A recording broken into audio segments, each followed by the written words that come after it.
오늘 본문의 상황은 전시 체제입니다. 비상계엄령이 선포되어진 것과 같습니다. 여호수아 장군은 가나안 땅에 들어가기 직전에 이스라엘 전체에 비상계엄령을 선포하였습니다. 오늘날 군대에 이 비상이 걸리면 군인들은 정신이 매우 없어지지요. 완전 군장을 준비해야 되고, 그리고 총과 각종 무기들을 점검하고 출동 준비를 해야 합니다. 전투용 식량을 준비해서 언제 어느 때에 출동 명령이 떨어지면 즉시 출동하는 것이 이 군인들의 사명입니다. 새로운 지도자 여호수아를 중심으로 이스라엘은 가나안 땅을 앞에 두고 전시 체제로 그렇게 바뀌었습니다. 저는 오늘의 말씀을 준비하면서 조슈아 로렌스 체인벌린 장군이 떠올랐습니다. 조슈아 체인벌린 장군은 미국의 남북 전쟁 당시에 이 북군의 장군이었습니다. 공교롭게도 그의 이름 역시 조슈아, 여호수아와 이름이 동일합니다. 조슈아 체인벌린은 여호수아처럼 행동하는 사람이었습니다. 조슈아는 남북 전쟁 당시 게티스버그라는 가장 치열했던 전쟁터에서 승리를 이끌어낸 매우 유능한 장수입니다. 게티스버그 전선은 남북 전쟁의 승패를 좌우하는 매우 중요한 전쟁이었습니다. 이 전쟁의 상황 속에서 조슈아의 군대는 패색이 짙었습니다. 탄약이 다 떨어졌습니다. 치열한 전투 가운데에서 조슈아의 군대의 이 병사들의 그 탄약이, 총알이 다 바닥이 난 것입니다. 그리고 병사들의 숫자도 적군에 비해서 턱없이 부족한 상황이었습니다. 적군들은 바로 코앞까지 닥쳤습니다. 이러한 절박한 상황 속에서 그의 참모들은 후퇴해야 한다고 보고합니다. 후퇴하면 목숨은 건질 수가 있습니다. 하지만 북군이 전쟁에서 후퇴를 하게 되면 패배하게 되고, 그리고 링컨 대통령도 이 전쟁에서 패배하게 되는 것입니다. 조슈아는 절대로 포기하거나 후퇴해서는 안 된다고 결단합니다. 이 전쟁에서 미국의 운명이 좌우하기 때문에 그랬던 것입니다. 탄약이 없으니까 조슈아 장군은 병사들에게 총검을 착검하라고 명령합니다. 그리고 가장 높은 곳에 올라가서 모든 병사들에게 외쳤습니다. 총검을 착검하라. 돌격하라. 돌격하라. 총알이 다 떨어졌으면 그 총에 이 검을 착검해서 총알이 없어도 목숨을 걸고 후퇴하지 말고 적을 향해서 앞으로 나아가라. 돌진하라는 거예요. 이렇게 조슈아 장군은 행동하는 사람이었습니다. 그는 포기할 줄을 모르는 앞으로 전진하는 사람이었습니다. 적들은 갑자기 바뀐 조슈아의 군대 앞에서 매우 당황하게 되었고, 그들은 들고 있었던 그들의 총과 무기를 버리고 뒷걸음질 칩니다. 죽기 살기로 탄약이 없는 상황 속에서 착검을 하고 돌격하는 조슈아의 군대 앞에서 적군은 모두 사기를 잃고 도망쳤습니다. 그리고 그 전쟁에서 조슈아 장군은 대승을 거두게 됩니다. 이 전쟁에서 조슈아의 군대가 승리할 수 있었던 것은 강하고 담대한 마음 때문이었습니다. 여러분, 오늘 말씀 속에서도 여호수아와 이스라엘의 군대는 전시 상황 속에서 착검을 하고 요단강을 건너갈 준비를 합니다. 가나안 땅으로 돌격하기 위해서 이들은 하나님의 말씀을 믿고 강하고 담대한 마음으로 진격하고 있는 것입니다. 오늘 본문의 2절 말씀을 한번 보십시오. 2절 말씀을 함께 읽어보겠습니다. 시작. 내 종 모세가 죽었으니 이제 너는 이 모든 백성과 더불어 일어나 이 요단을 건너 내가 그들을 곧 이스라엘 자손에게 주는 땅으로 가라. 여러분, 여호와의 종 모세도 죽었습니다. 여호수아가 이스라엘의 새로운 지도자가 되었습니다. 그들 앞에는 가나안 땅이 놓여져 있습니다. 그리고 요단강이 세차게 흐르고 있으며 그들의 앞을 가로막고 있었습니다. 젊은 지도자 여호수아에게는 많은 것이 새롭고 또 부담되고 두려웠을 것입니다.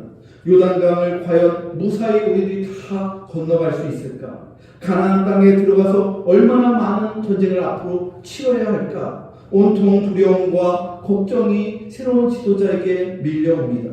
하지만 이 전쟁과 이러한 역경과 이러한 고난들이 두렵다고 해서 뒤로 후퇴할 수는 없는 것입니다. 뒤로 되돌아갈 수 없는 것입니다. 뒤는 광야 40년 길입니다. 뒤는 애국 종살이 무려 400년이 그 과거입니다. 여러분, 우리들은 과거로 돌아갈 수 없습니다. 편하다고 해서 뒤로 후퇴할 수 없다는 것입니다. 여호수아가 해야 할 일은 일어서는 일이었습니다. 그 자리에서 이 이스라엘 백성들과 함께 일어나서 앞으로 전진하는 일이었습니다. 오늘 본문의 1절을 다시 보면 너는 이 모든 백성과 더불어 일어나 이 요단을 건너. 모든 이스라엘 백성들과 그 자리에서 일어나서 걸어서 그 강을 건너가라는 거예요. 에베소서 6장을 보면 에베소서에 하나님의 전신갑주 이 말씀이 에베소 6장에 기록되어져 있습니다. 사탄 마귀와 악한 세상의 주관자들과 싸우기 위해서 가장 첫 번째로 해야 할 일은 그런즉 서서 진리로 너희 허리띠를 띠고 의의 호심경을 붙이고 라고 에베소서 6장 4절에 나와 있어요. 하나님의 전신갑주로 무장할 때 가장 먼저 해야 할 일은 서서 진리로 허리띠를 매라는 거예요. 앉아있지 말고 주저앉아있지 말고 쓰러져있지 말고 진리의 허리띠로 허리를 동이는 거예요. 허리띠를 묶고 그리고 호심경을 붙이고 그리고 전신갑주로 무장하라는 것이죠. 여러분, 사탄 마귀와 싸우기 위해서 악한 세상과 싸우기 위해서 가장 먼저 일어서야 합니다. 주저앉아 있으면 안 돼요. 잠만 자고 있으면 안 된다는 것입니다. 북한의 도발에 맞서기 위해서 최전방의 군인들이 허리띠를 풀고 그냥 앉아있으면 안 된다는 것이죠. 허리띠를 졸라매고 허리에 힘을 주고 양 다리를 굳게 서서 한쪽 손에는 소총을 들고 사주 경계를 해야 대한민국이 안전할 수 있는 것이죠.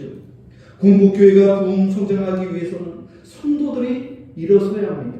뒤를 돌아보면 안 됩니다. 뒤는 광야 40년입니다. 오늘날 퇴보하는 교회들이 매우 많아지고 있습니다. 과거로 회귀하는 교회들이 더 많아지고 있습니다. 왜 그렇습니까? 앞으로 나아가지 않기 때문입니다. 변화하지 않고 안주하고 있기 때문에 그런 거예요. 여기가 좋사오니 하고 그 제자리에 멈춰 있기 때문에 그런 거예요. 세상은 끊임없이 변화하고 있습니다. 또 코로나 3년 동안 세상은 더 많이 어려워지고 또 세상은 많은 변화의 물결 가운데 있어요. 그런데 교회는 변화되지 않고 앞으로 나아가지도 않고 그냥 아무것도 안 하고 제자리에 그냥 주저앉아 있으면 교회는 과거보다도 더 못하게 되는 것이죠. 여러분, 교회와 성도들은 일어나야 합니다. 그리고 앞으로 한 걸음 한 걸음 걸어가야 합니다. 앞으로 나아가기 위해서는 허리띠를 졸라매야 됩니다. 그리고 일어서야 하는 거예요. 어렵고 힘들어도 하나님의 말씀만을 의지하고 요단강을 건너가야 되는 거예요. 강물이 차갑고 또 옷이 젖는다고 해도 그 강물이 무릎까지 오고 허리까지 오고 가슴까지 와도 그 강을 도하해야 돼요. 하나님의 말씀을 믿고 가나안 땅으로 들어가야 한다는 것이죠. 여호수아는 백성들의 관리들에게 명령을 내립니다. 11절의 말씀이 있어요. 함께 여호수아 1장 11절 말씀을 함께 읽어보겠습니다. 시작. 진중에 두루 다니며 그 백성에게 명령하여 이르기를 양식을 준비하라. 사흘 안에 너희가 이 요단을 건너 너희의 하나님 여호와께서 너에게 주사 차지하게 하시는 땅을 차지하기 위하여 들어갈 것임이니라 하라. 가나안 땅에 들어가기에 앞서서 요단강을 건너야 하는데 먼저 양식을 준비하라고 여호수아 장군은 그 이스라엘 백성들의 관리들에게 명령합니다. 양식을 준비한다는 것은 착검을 하라는 것과 동일합니다. 싸우기 위해서 전투 식량을 3일치를 준비하라는 거예요. 그런데 3일 분량의 양식을 준비하라고 지금 여호수아 장군이 명령하고 있다는 것이죠. 여러분, 양식을 준비한다는 것은 우리가 할 수 있는 일을 의미하는 거예요. 너희가 할 수 있는 일을 최선을 다해서 다 준비하라는 거예요. 여러분, 우리가 할 수 있는 일이 있다면 반대로 우리가 할 수 없는 일도 존재합니다. 이 우리가 할 수 없는 일은 하나님께 맡기면 되는 거예요. 하나님께서 하실 일들이에요. 하나님께서 행하실 일은 우리가 믿고 기도하고 맡기면 되는 거예요. 우리는 그저 우리가 할 수 있는 일들을 준비하고 노력하고 그렇게 하면 되는 것이죠. 그것이 사흘치 양식을 준비하는 일이었습니다. 요단강을 건너고 가나안 땅을 들어가기 위해서 3일치의 양식을 준비하라는 거예요. 하나님께서는 우리들에게도 동일하게 양식을 비축하고 양식을 준비하라고 그렇게 명령하십니다. 영적인 싸움에서 승리하기 위해서 우리는 말씀의 양식을 비축해야 합니다. 교회는 하나님의 그 하늘의 양식을 쌓아놓고 비축해야 합니다. 하루치가 아니에요. 사흘치를 충분하게 비축해 두어야 한다는 거예요. 말씀으로 간신히 살아내는 수준으로 전쟁에서 승리할 수 없다는 거예요. 사흘치를 준비하고 있어야 된다고 여호수아 장군은 이스라엘 백성들에게 말하는 것이죠. 여러분, 목사는 영적인 말씀을 적어도 사흘치 성도들보다 앞서서 예비하고 준비하는 사람입니다. 저는 목회자로 신학을 공부하고 그리고 성경을 연구하고 경건 훈련을 받는 그 기간이 정규 신학 과정만 박사 과정까지 10년 동안 공부를 해왔어요. 또 목회자로 사역한 기간은 약 20년 정도 됩니다. 이 모든 기간이 사흘치라는 거예요. 이 사흘치 양식을 준비하기 위해서 이러한 노력을 한 것이죠. 여러분, 목회를 하기 위해서 성도들에게 영양가 있는 말씀의 양식을 먹이기 위해서 사흘치를 미리 준비하는 사람이 목사라는 거예요. 저는 수요 예배 설교를 준비하고 또 수요 예배가 마치면 주일을 준비하는 거예요. 내일부터 예비적으로 주일 설교를 준비하고 금요일에는 더 집중해서 준비를 하는 것이죠. 사흘을 앞서가는 거예요. 항상 앞서가는 거예요.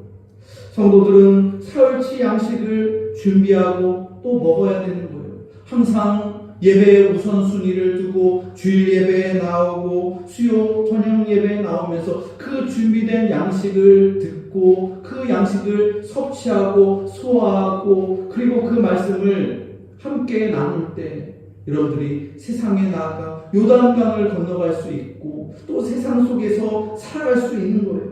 주일 예배에 나와 말씀의 양식을 먹어야 됩니다. 3일이 지나면 수요일 저녁에 나와 영의 양식을 먹어야 합니다. 말씀의 양식을 먹어야 요단강을 우리들이 함께 건널 수 있는 힘이 생기고 강에 휩쓸려 떠내려가지 않는 거예요. 오늘날 많은 성도들이 왜 세속의 강에 세상의 강에 왜 힘없이 휩쓸려 떠내려가는 걸까요? 사흘치 양식이 없어서 그런 거예요. 말씀을 듣지 않기 때문에 예배를 건너뛰기 때문에 영적인 힘이 모자라니까 그 세상의 흐름 속에 그냥 휩쓸려서 떠내려가는 거예요. 말씀의 양식을 먹어야 요단강도 건널 수 있고 가나안 땅 안에서 승리하면서 살아갈 수가 있는 것이죠. 여호수아는 전쟁에 나갈 때 루벤, 갓, 므낫세의 반지파를 선택해서 너희들이 먼저 나가서 먼저 싸우라 그렇게 명령합니다. 오늘 본문의 12절과 13절 말씀을 한번 보세요. 12절과 13절 말씀을 함께 읽어보겠습니다. 시작. 여호수아가 또 루벤 지파와 갓 지파와 므낫세 반 지파에게 말하여 이르되 여호와의 종 모세가 너에게 명령하여 이르기를 너희의 하나님 여호와께서 너에게 안식을 주시며 이 땅을 너에게 주시리라 하였나니 너희는 그 말을 기억하라. 여러분, 여기에서 루벤, 갓, 므낫세 반 지파는 이미 요단 동편 땅에서 먼저 기업을 분배받은 지파예요. 땅을 앞서서 먼저 분배받은 지파예요. 그리고 이제는 요단강을 건너서 요단 서편으로 오는 것인데 그 요단 서편의 나머지 지파들이 이제는 땅을 분배받아야 되는 것이죠. 앞서서 루벤과 갓지파와 므낫세 판지파는 땅을 미리 받았기 때문에 싸울 필요가 없었어요. 사실은 이미 그들은 안식을 얻었어요. 평화를 얻었어요. 그러나 여호수아는 안식을 먼저 얻은 사람들이 아직 안식을 누리지 못하는 다른 지파의 형제들을 위해서 너희들이 앞서 건너가서 먼저 싸우라 라고 그렇게 명령하는 것입니다. 먼저 선봉에 서라 라고 명령하는 거예요. 여러분, 이것이 바로 기독교의 정신입니다. 이것이 복음의 정신이라는 거예요. 그러나 세상의 정신은 나만 잘되고 나만 편하고 나만 안식하면 그만이라고 생각합니다. 나만 평강하면 나만 좋으면 그만이라고 세상 사람들은 그렇게 생각한다는 거예요. 다른 사람들의 행복과 다른 사람들의 안식은 나와 상관이 없는 거예요. 오히려 나만 안식하고 아랫 사람들은 안식하지 못하게 하는 구조가 오늘날 이 세상의 구조입니다. 자기는 편하게 안식하면서 아랫 사람들은 감시합니다. 아랫 사람들은 쉬지 못하게 합니다. 휴일도 없습니다. 그리고 휴식 시간도 제대로 쉬지 못하게 그렇게 그 시간을 착취하고 억압하는 그러한 나쁜 사람들이 있다는 거예요. 여러분, 그러나 그리스도인들은 그렇게 살면 안 돼요. 그리스도인들은 나만 잘 먹고 나만 잘 살라는 그런 사고방식을 가진 이기주의적인 사람들이 아니라는 거예요. 왜 하나님께서 나에게 먼저 안식을 주셨을까요? 왜 하나님께서 루벤과 갓지파와 므낫세 판지파에게 먼저 안식을 주셨을까요? 내가 누리는 그 안식을 통해서 주변에 아직 안식을 누리지 못하고 있는 약한 지체들을 먼저 돌아보라고 나에게 먼저 여유를 주시고 나에게 먼저 땅을 주시고 나에게 먼저 물질을 주신 거예요. 그것을 가지고 아직 그 안식을 누리지 못하는 이들을 위해서 너희들이 희생하고 너희들이 먼저 앞장서라고 그렇게 하나님께서는 여호수아를 통해서 그렇게 명령하시는 것이죠. 여러분, 15절 말씀을 한번 보세요. 여호와께서 너희를 안식하게 하신 것 같이 너희의 형제도 안식하며 그들도 너희 하나님 여호와께서 주시는 그 땅을 차지하기까지 하라. 너희들이 먼저 안식을 얻었으면 다른 형제들도 안식할 때까지 그들을 섬기고 그들을 위해서 희생하고 그들을 도우라는 거예요. 여러분, 이스라엘은 모두 함께 안식해야 합니다. 한쪽에서는 전쟁을 치열하게 치르고 있는데 다른 한쪽에서는 다리를 뻗고 편하게 쉬고 있는 것은 옳지 않은 일이라는 것이죠. 모두 함께 싸워야 하고 함께 안식을 누리는 것이 바로 기독교의 정신이라는 거예요. 그러므로 성도는 하나님의 일에 무관심하면 안 됩니다. 교회는 어려워서 쩔쩔매는데 교회와 다른 성도들의 일에 무관심한 사람들이 간혹 있습니다. 함께 기도하자고 해도 남의 일처럼 생각하며 동참하지 않는 사람들이 있어요. 전도하자고 얘기를 하고 기도하자고 권면하는데 전혀 무관심한 사람들이 있어요. 그런데 나중에 보면 그런 사람들은 모두 하나님의 나라의 주역에서 다 나중에 빠지게 돼요.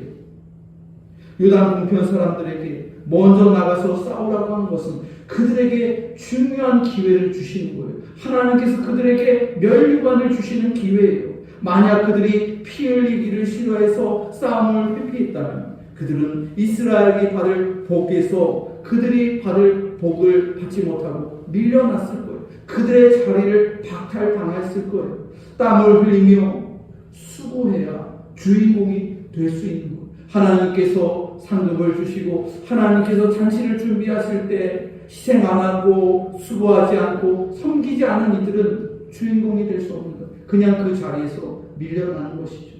여러분, 주님께서 나중에 오셔서 우리에게 물으실 거예요. 내가 주의 나라와 교회를 위하여 한 일이 무엇이냐? 이렇게 물으신다면 여러분은 무엇이라고 대답하시겠습니까? 우리들이 함께 교회를 위하여, 또한 아직 안식을 누리지 못하는 다른 성도들을 위하여, 그리고 주님을 알지 못하는 이웃들과 불쌍한 영혼들을 위하여 우리가 기도하고 봉사하고 선교하고 사명 감당해야 하나님 나라의 주인공이 될 수 있다는 것이죠. 사랑하는 성도 여러분, 하나님께서 우리 교회와 우리 성도들에게 먼저 안식을 주셨다면 아직 안식을 누리지 못하는 이들을 위해서 함께 헌신하며 봉사하는 여러분들이 다 되시기를 주님의 이름으로 축복합니다. 마지막으로 여호수아 장로는 이스라엘 백성들에게 순종을 말씀하고 있습니다. 오늘 본문의 16절 말씀을 보겠습니다. 16절 말씀을 함께 읽어보겠습니다. 시작. 그들이 여호수아에게 대답하여 이르되 당신이 우리에게 명령하신 것은 우리가 다 행할 것이요 당신이 우리를 보내시는 곳에는 우리가 가리이다. 이스라엘 백성들은 젊은 지도자 여호수아에게 전적으로 순종합니다. 심지어 목숨까지 걸고 순종을 다짐하고 있어요. 이스라엘 백성들은 이렇게 말합니다. 당신이 우리에게 명령하신 것은 우리가 다 준행하겠습니다. 당신이 우리를 보내신 곳은 우리가 다 그곳에 가겠습니다. 당신의 명령을 거역하는 사람이 있다면, 당신의 말씀을 순종하지 않는 자가 있다면 죽임을 당할 것입니다. 이렇게 절대 순종을 맹세하고 있는 것이죠. 이렇게 지도자를 따르는 성도들이 있다면 그 지도자는 엄청나게 힘이 날 것 같아요. 목숨을 걸고 이 일을 완수하게 되는 것이죠.